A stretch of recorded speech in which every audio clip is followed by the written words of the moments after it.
misalnya mau ganti kelas nanti nggak tahu lupa gitu ya, modelnya itu yang sederhana-sederhana saja. Fenomena kehidupan global, ya, semua akan terkoneksikan dengan orang lain melalui dunia maya, dengan medsos. Demokratisasi politik, kita semua melihat, ya, orang semakin berani untuk mengungkapkan pendapat. Isu dan persoalan HAM ini yang langsung sangkut paut dengan pendidikan, ya. Persoalan lingkungan hidup, kesetaraan gender tadi sudah disinggung juga, ya, tentang penyetaraan equality, ya, equality, bagaimana equal, martabat, juga termasuk dalam ini isu tentang kesetaraan equalnya peserta didik berkebutuhan khusus, dan multikulturalisme kehidupan, ya, kehidupan ini multikulturalisme, keanekaragaman, ya, bukan keseragaman tapi keberagaman. Nah, keberagaman inilah sebetulnya isu dari inklusi. Maka guru yang kreatif harus mampu merespon perubahan secara profesional. Guru harus merespon perubahan secara profesional. Nah, bisa dikatakan, ya, perubahannya itu apa, ya? Ya, untuk bersendaguru, untuk bercanda. Kalau guru-guru yang ya sebelumnya itu baunya itu bau remason, kerian, terus ya guru-guru yang berubah pandangannya, yang semakin profesional, ya, baunya itu semakin wangi, ya, tampilannya menarik, energik, seneng, sukacita, nah, itu sudah perubahan, tidak bersungut-sungut, tidak menggerutu, nah, ini sudah berubah, tidak usah jauh-jauh. Ya. Kalau ada hambatan, tantangan, disikapi dengan penuh kegembiraan, penuh sukacita, tidak banyak mengeluh. Ya. Orang-orang mengeluh itu kan energinya habis. Kalau para mahasiswa itu sering mengeluh, suka mengeluh, itu energinya habis. Maka jangan suka mengeluh. Ya, kita itu bersyukur, ya, bersyukur. Jadi besok kalau sudah lulus lalu bekerja mendapat berapapun itu bersyukur. Nanti energinya itu akan tambah. Energi positifnya akan tambah. Nah, energi positif ini akan mendorong kita untuk terus belajar. Nah, kalau kita belajar dan belajar, maka akan muncul profesionalitas kita, yang profesionalitas kita. Dasarnya karena seneng. Kalau orang itu nggak seneng itu ya nggak bisa untuk maju itu. Dan yang membuat tidak seneng itu kalau hati kita ini tidak nyaman, ya, tidak nyaman, itu membuat kita tidak senang. Betul, lagunya cita-cita itu sakitnya tuh di sini. Sakitnya tuh di sini, malu balanginya, sakit, sakitnya tuh di sini. Maka kalau guru itu sakit melulu, hatinya terutama, kalau badannya itu nggak masalah. Kadang-kadang kita terbatas karena umur. Tapi terutama hatinya jangan mudah sakit. Kalau hatinya sakit itu nanti badannya juga ikut sakit. Makanya tiap hari keriaan terus. Itu lalu menjadi tidak profesional. Nah, gimana mau profesional? Karena nggak ada energi. Baik, nah tuntutan yang ada, ya, tuntutan global keterampilan siswa di abad 21 itu apa? Yang dituntut dari siswa di abad 21 itu apa? Ya. Saya tidak akan membatasi apakah untuk yang peserta didik berkebutuhan khusus ya seperti itu, ya sama, umum ini, ya. Tuntutan para peserta didik siswa pada abad 21 itu apa? Yang pertama adalah berpikir kritis.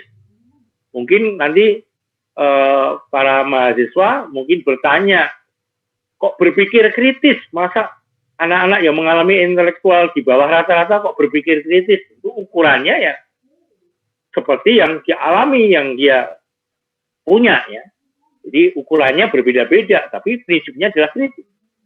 Dia mampu untuk memecahkan masalah, ya, memecahkan masalah. Para siswa mampu untuk memecahkan masalah. Para siswa juga mampu berinovatif dan kreatif, artinya bisa menolong dirinya sendiri. Para siswa mampu menguasai teknologi, ya, mampu menguasai teknologi. Para siswa kita juga mampu untuk berkomunikasi, ya, para siswa kita mampu untuk berkomunikasi. para siswa kita mampu untuk menguasai berbagai bahasa, multibahasa. Itu yang akan dituntut untuk abad 21 ini, keterampilan yang akan dituntut. Nah, maka tuntutan-tuntutan ini akan berdampak pada cara pembelajaran guru. Dengan kata lain, para mahasiswa yang sekarang belajar di Fakultas Ilmu Pendidikan secara khusus di Prodi Pendidikan Khusus ini harus dilatih supaya para lulusan dari pendidikan khusus UNJ ini nantinya adalah juga mampu sebagai media, sebagai tenaga pendidik atau guru yang mampu berpikir kritis, memecahkan masalah, mendidik para siswa untuk berinovatif, mendidik para siswa untuk penggunaan teknologi secara bijaksana, mendidik para peserta didik untuk mampu berkomunikasi, dan mendidik para peserta didik yang mampu menguasai berbagai macam bahasa. Ini tuntutannya. Jadi ke depan tidak laku. Ya. Situasi itu menuntut seseorang untuk berubah. Ini yang perlu diperhatikan untuk profesional. Nah, karakter dan kecakapan abad 21 apa? Ya, seperti yang diamanatkan oleh UNESCO, ya, bahwa orang belajar, individu yang belajar itu belajar apa? Untuk apa? Untuk menjadi apa? Ada empat keterampilan atau ada 4 yang harus dikuasai. Yang pertama adalah kuno, belajar pengetahuan, itu enggak diragukan. Apa tuh yang tidak bisa kita pelajari sekarang ini? Ya, untuk belajar mengetahui. Para dosen memberikan materi-materi untuk para mahasiswa supaya mengetahui. To do, artinya tidak hanya punya pengetahuan, bisa bekerja di kemudian hari. To be, untuk menjadi seorang pribadi yang berkualitas, kepribadiannya bagus. Lalu to live together, mampu berkolaborasi, mampu untuk hidup bersama dengan orang lain.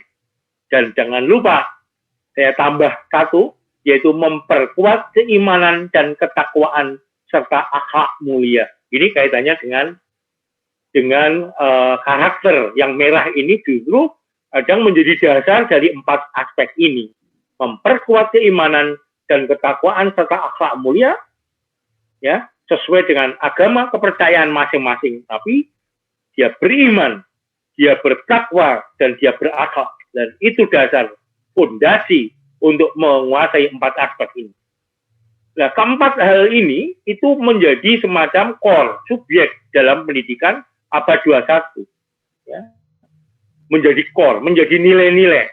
Ya, menjadi nilai-nilai sebagai dasar untuk mendukung dalam pendidikan abad 21 ini.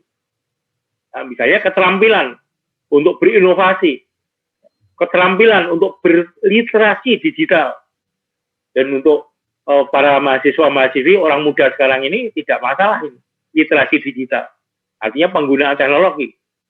Kemudian juga keterampilan untuk hidup, keterampilan hidup di kemudian hari. Sehingga kalau nanti sudah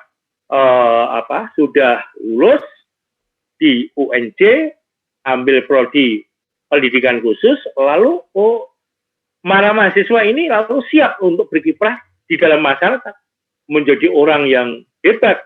Menjadi orang hebat seperti apa? Dia mampu untuk memimpin dirinya sendiri, dia mempunyai keterampilan sosial yang bagus, dia mampu menghargai keanekaragaman, mampu untuk berproduktif, dia bertanggung jawab dengan hidupnya, dan tentu ini akan mengalir sebagai bentuk profesionalitas yang akan ditransfer kepada peserta didik berkebutuhan khusus. Arahnya seperti itu. Dosen yang hebat akan menghasilkan mahasiswa yang hebat, mahasiswa yang hebat lulus nanti akan menjadi lulusan UNJ yang hebat, lulusan UNJ yang hebat akan mendidik peserta didik berkebutuhan khusus yang hebat. Kita tidak meninggalkan undang-undang dari pemerintah soal mengenai kompetensi guru. Ini menjadi suatu yang pokok. Ya. Menurut Undang-Undang Nomor 14 tahun 2005 ini tidak boleh kita lupakan. Ya, jadi kompetensi profesional, kompetensi pedagogi, kompetensi kepribadian, kompetensi sosial ini kalau dibungkus